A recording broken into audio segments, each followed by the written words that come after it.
Hello guys, Microsoft পাওয়ারপয়েন্টের এই নতুন ভিডিওটিতে আপনাদের স্বাগতম। এই ভিডিও থেকে আপনারা জানতে পারবেন যে একটি পাওয়ারপয়েন্টের প্রেজেন্টেশন কীভাবে ইমেজ ফাইল হিসেবে সেভ করতে হয়। অর্থাৎ এর আগের ভিডিওগুলোতে আমি যে দেখিয়েছিলাম যে পিডিএফ হিসেবে কীভাবে সেভ করতে হয়, তারপর ভিডিও ফাইল হিসেবে সেভ করতে হয়, ঠিক সেম প্রসিডিউরে এগোতে হবে। শুধুমাত্র সেভ অ্যাজ টাইপে আপনাকে যে পিকচারের জন্য যে পিকচারের জন্য যে ফাইল ফরম্যাট সেটি শুধুমাত্র আপনাকে সেভ করে দিতে হবে। তো চলুন সেটি কীভাবে করতে হয় সেটি দেখে আসি। তো ফাইলে যেতে হবে, ফাইলে গিয়ে সেভ অ্যাজ যাওয়ার পর আপনার যেখানে সেভ করবেন সেটি সিলেক্ট করে দিতে হবে ফোল্ডারটি।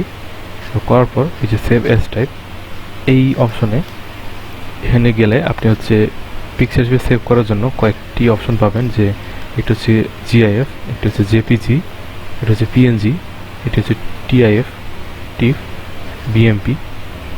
এই অপশনগুলো আপনি পাবেন।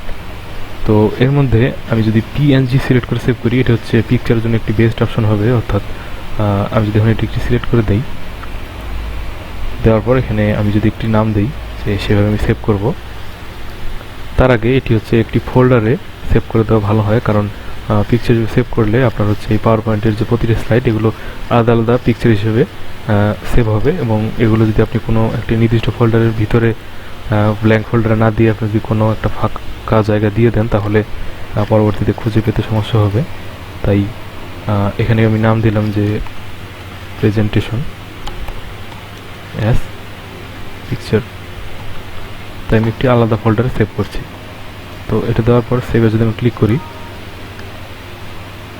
তারপর এই একটি অপশন দেখাবে যে আমি কোন স্লাইডগুলো সেভ করতে চাই। তো এখানে আরও কিছু অপশন আছে, যে all slides, just this one and cancel.